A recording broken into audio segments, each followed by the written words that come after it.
Hello friends, welcome back to the bench. Our patient today is an AA331, which is a Subaru Forester 2010. And it comes with a pretty common fault. I actually have done 4 of these so far, so this is number 5, which comes with pretty much the exact same fault. And the fault is liquid damage. The code that the customer gets is a low or the backup circuit low, a backup circuit voltage low, which typically is a result of a liquid damage. And actually in all 5 cases that I've had so far, it was a liquid damage. Now the mechanic said that it was a liquid damage, but the customer looked at the box, and indeed the box doesn't seem to be damaged by liquid. There's a little bit of rust over here. Indeed, the mechanic was correct. We have a liquid damage, and in the same place where it happens every time. For some reason, it's always here, and it looks different on different devices. Last one we did, I think this whole trace we had to retrace because this whole trace was eaten out, or was it this one? Sometimes it's this ground over here that is detached, and yeah, last time it was this one. This one didn't have the connection, but as we can see, it also made it here and here. Right, all those vias seem to be eaten away by the oxidation. So is it salvageable? Probably not. We're still gonna try to actually fix it, but I have a replacement over here. We're just gonna clone it onto the replacement and send both ECMs to the customer, and the fixed one just as a curiosity piece, right? Put it in the car and see if that did the trick. If it did, then you have 2 ECMs. If not, just put the replacement in. But first thing that I do is I connect to the backup power supply pin with a multimeter in resistance mode, and I touch the ground, and it goes to open line. So that is correct behavior. Then, no, not, yeah, so this is ground, yeah, this is correct, and let's touch it to the power supply, the input, and we have open. So we don't have the short on the output, which it almost never is. The problem here is that the voltage doesn't make it to where it should make it. So first, we could run it through an ultrasonic cleaner, but that will also remove conformal coding from the rest of the board. So we don't really want that. We can already see that the resistor, this is 10K resistor. Oh, you can even read it. 103. Resistor completely is falling apart, and let's see if it's gonna show 10K over here. Probability is low. Yeah, it's open. So this resistor needs to be replaced, but the question is there a board? Is there still a pod? But that's not going to fix it, because obviously we don't supply, backup power supply is not routed through 10K resistor, because that would not make it the power supply. So this is just, who knows, but it probably just goes to the MCU to detect whether we have backup power supply. The issue will be that some of those vias corroded through, and we just need to run the wire through the via and solder it on both sides. Now, will that solve the problem? So far I haven't had a success with that because the board has additional layers inside, and if the via detached from the inside, obviously it's not gonna work. Now you could grind it through all the layers to expose the copper on all the layers, but the problem with that is that you have to make a relatively big hole, and some of those traces are small, are tiny. So once you grind through, there's not enough copper left to actually solder on. Probability of this working is pretty low, but we're gonna attempt it anyways, just as a research piece. If this is gonna work, that would be my first that recovered from liquid damage. And the same one, and the same code.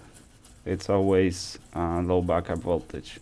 Actually, the customer wrote me that or asked, do I do liquid damage repairs? And to which I said, yeah, I do. What is the issue with the ECM? Does the car start? And what are the codes? Is the backup voltage low? So that was my first question, is the code low backup voltage? And indeed it is. It's on every one of these, it's the same. Oh, this actually doesn't look too good after cleaning, look at that. And this doesn't look bad at all. I thought it was corroded all the way through, but it doesn't look like it. It actually looks a lot better than I thought. See that? This doesn't look too bad. Let's try measuring again on this resistor. Oh, it's definitely, yeah, the resistor definitely doesn't work. I'm not as curious because it doesn't look, I thought the resistor would just fall apart, but it looks good. Now, I also thought that all these vias over here, they would be corroded through, but they're not. They actually look not too bad. And this one, yeah, last one we had of one of these with the same fault, it was corroded all the way through. And this doesn't look too bad. This actually might be recoverable. We definitely need to replace that resistor, obviously, but other than that,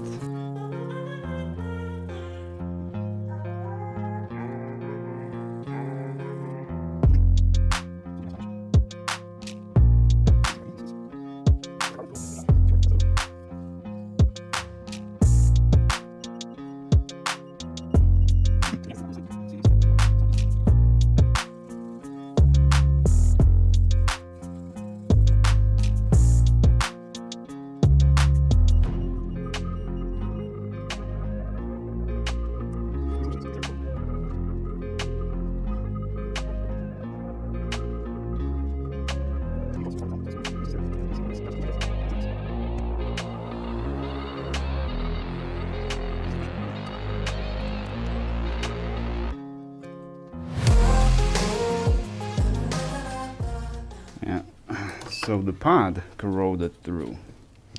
So that's good, because that's better than the via corroding through. Because vias are very difficult to restore. Pads are easy. Yeah, it completely is eaten away.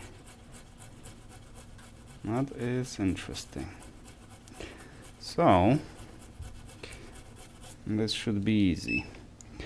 So first, let's grab a 10K resistor. Actually, let's grind through to expose the copper over here.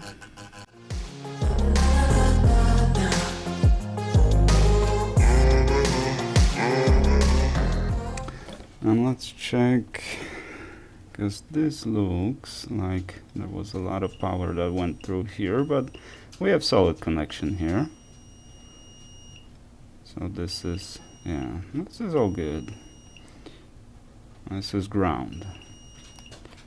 Alright, and we have no shorts and no short here. Okay.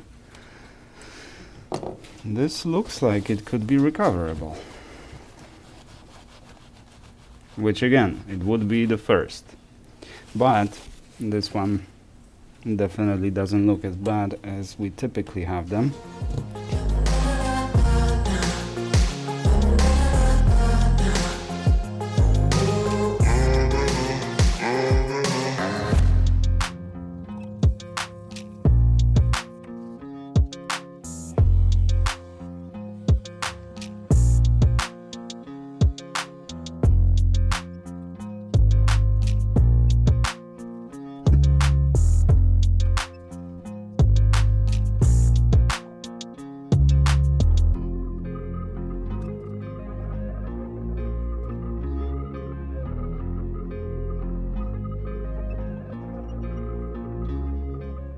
And now we have 10K between those two. So this is good now. Let's just trim the wire.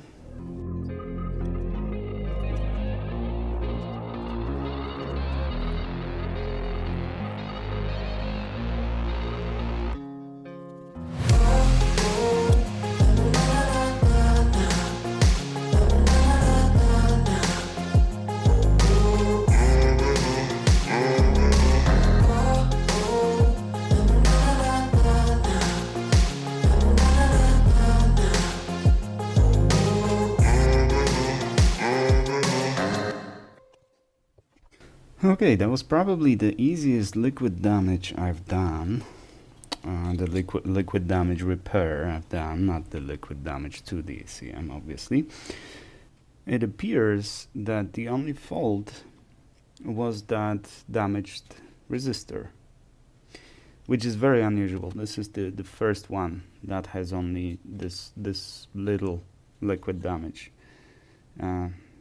So this might be the first one that I actually recovered from liquid damage. But we're still gonna send second ECM programmed or cloned just in case, since I already have it. Yeah, because it's here I would say that's 90% probability of success. Typically it's closer to 40. So with this one I would probably even, if I send only this one, it probably will work, but we'll get an answer. The customer is from Tennessee, so the shipping takes like 2 days tops. So we will find out pretty soon. But that's pretty much it. As you can see, sometimes liquid damage can be very generous, and sometimes it can be very unforgiving. And no matter what you do, it just doesn't work. And there's no shorts, or you confirm continuity, and you repair the pads and everything, and it still doesn't work. That's usually my experience with liquid damage on these. But here we have probably the first one that will work. Alrighty, that'll do. Thank you guys very much for watching. I do appreciate you. Hit the like if you liked, dislike if you disliked, and I shall see you in the next one.